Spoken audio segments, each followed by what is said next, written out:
Hey, Jules Plus Vegan. And as always, welcome to my channel. And for those of you who are new, I know you can benefit. We're talking about sugar versus alcohol, which is more detrimental on the body. I'm glad you asked. It's a tricky one. It was always my understanding that alcohol was processed as sugar in the body anyway. But it's a tricky one. So I have a fantastic article, which of course I will share in the description of the video. And it is by Pop Sugar, no pun intended. And it reads, which is worse, dessert or alcohol? We asked the expert. Let's get into it, people. Personally, I've abstained from alcohol for 31 years. Praise God. One day at a time. But sugar continues to be a problem for me. Processed sugar, natural sugar, fruit sugar, please go for it all day long. But processed sugar, not so much. All right, so I'm going to be kind of clicking back and forth. So if you come on live, I will find you, but give me a moment. So it says, would you rather have a chocolate truffle or a glass of wine? How about a warm cookie out of the oven or a zesty margarita? Let's talk about sugar and alcohol, two things that have been somewhat demonized in the wellness world, yet are still big parts of many of our favorite indulgences. A good glass of wine or a delicious piece of cake is a part of a balanced, well rounded diet. They can contribute to your overall sanity when you're eating clean. But sugar and alcohol themselves, generally speaking, are not really healthy substances that you want in your diet. So, is there a lesser of two evils? If I was in class, I would say, give me a one if you think it's sugar, or a two if you think it's alcohol, and we'll see who's right at the end. Which one are you going to say? Personally, I'm going to say alcohol, only because I know like the body deals with glucose and fructose all the time. So I think it probably knows how to navigate sugar. Obviously, excess sugar is becoming a problem. And that's a whole story for another day. But I'm thinking alcohol might be the bigger problem. But hey, let's get into it. We notice there's a bit of controversy over which is worse. Sugar can be like a drug and create an addiction. And that's all a hyperlink. You can click on that. That can lead to major health problems. The same can be said for alcohol. It's a toxin and it's difficult for the liver to metabolize. Both can significantly, forgive me, I can speak, significantly contribute to weight gain. Yeah, evidence of that. While some trainers suggest eradicating alcohol from the diet entirely, we've also noticed many diet plans allow an occasional glass of wine during the week while forbidding dessert. And one worse than the other? We're going to have to see why no desserts. Among many reasons, sweets can be more addictive than alcohol. RD and MPH Lisa Everly explained it to us. Fewer calories, less sugar. First, a glass of wine, though it has calories and sugar, has less calories and sugar on average than a standard dessert.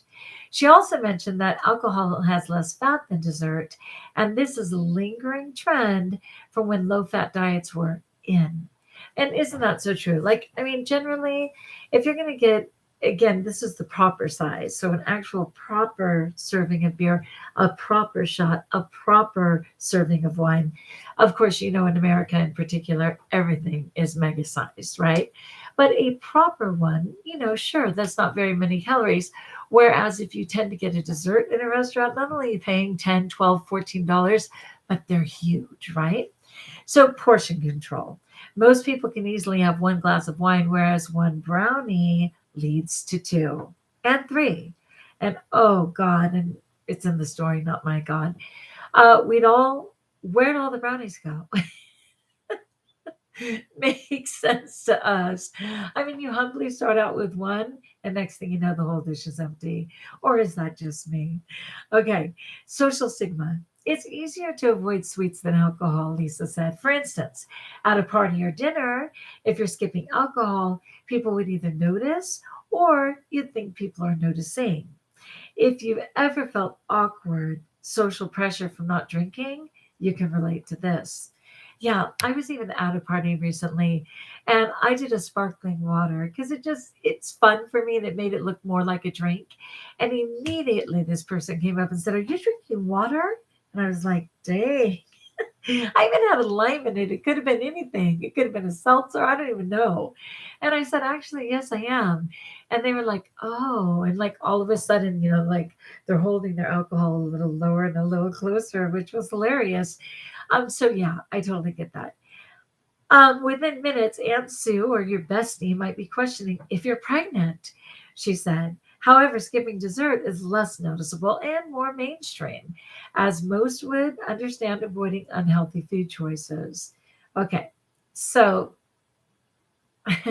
they have other articles within the article. So one you can click over to is so you just ate a sleeve of Oreos and 11 Reese's cups. Now what? I'm sure it's a good one. Okay, so it says, how does your body process alcohol and sugar? Lisa noted that there are entire textbooks devoted to this topic, but gave us a somewhat brief rundown. The liver has a strict to do list. First, process out any chemicals or toxins in the body, everything from hard drugs to Splenda and artificial ingredients. Then, process alcohol. And last, fat. So, if you have toxins or alcohol in your system, your liver will take care of those before getting to fat. This is a key reason why alcohol can contribute to weight gain, especially if it is not moderated. And that's so true because, your body has to do things in order. So, if you're drinking and inevitably eating all of the small little things that they have available, none of that's going to be processed until your body deals with the alcohol. But as noted, artificial ingredients have the same effect. They're a toxin, as in not natural, right?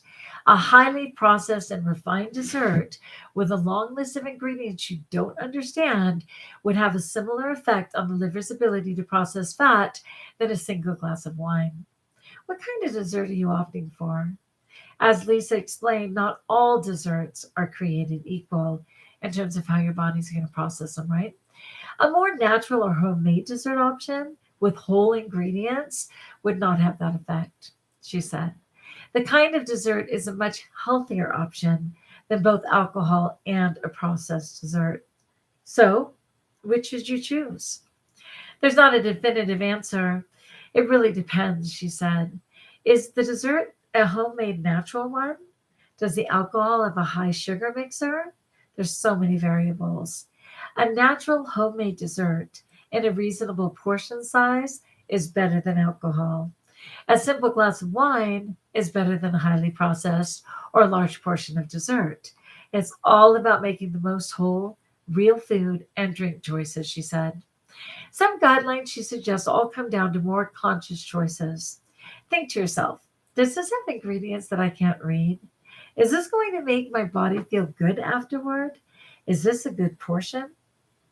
She said to remember the golden rule everything in moderation. For those who drink alcohol, recommending a glass of wine every few days isn't the same as drinking three whiskey gingers every day. Well, at least it had ginger in it. Kidding. If you're having a reasonable portion of a natural ingredient dessert, that's great in moderation. If you're having a snowball at a gas station, it isn't as great. Just because you're not drinking at a New Year's party doesn't mean you can then have six chocolate covered Oreos with no effect. Okay, so true. Feel free to modify whatever plan you're following. If you don't drink and you're on a nutrition plan that allows alcohol but not sweets, consider what you can swap. The registered dietitian behind the Tone It Up plan, Lori Zanini, encourages clients to not have desserts too often, but says the healthy indulgence, like an ounce of dark chocolate, that's more than 70% cacao, oh, forgetting cocoa, or half a cup of chia pudding is totally suitable. Do you prefer wine or sweets? Are you on a program that forbids booze? Okay, talk with your trainer, nutritionist, or coach about what you can add into your diet and exercise plan to stay in line with your healthy goals. Interesting. This is not the original article that I had chosen, but I couldn't relocate the one that I had chosen. And the one that I had, it actually didn't. I kind of like this one better in a way because it does talk about considering the ingredients, right? And obviously, like as a vegan, in terms of, rather than any milk products from cows, I would make nice cream, right? Which is made out of frozen blended bananas as opposed to something with cow milk. And not only is that considered a healthier dessert, and I can add fun things to it, but it's really considered a food. So it is technically a dessert. But if I include those bananas from my daily, calorie allowance, if I'm counting calories, and at this point, because I'm still losing weight, I do always keep a sense of that. Then it's really just part of my food, made in a very fun way. Again, I can't do alcohol. I don't suggest alcohol for anybody, but certainly sparkling apple cider is a lot of fun. Sparkling grape cider is a lot of fun, but because it's concentrated, it is something that I would have occasionally if I chose to, right? So, just an interesting article. I'd love to know. Like if you like, join us if you haven't, subscribe, and let me know in the comments below how I can support you. And what do you think? Do you struggle with alcohol? Do you struggle with sweets? Do you understand that the body absolutely puts all functions on hold when it's dealing with toxins, whether that's alcohol or if it's even something like an artificial sweetener? I mean, that's the nature of the game. It has no choice, right? Because it's just trying to save your life, essentially. So yeah, just food and drink for thought. And until we talk again, best of all, know that you're blessed.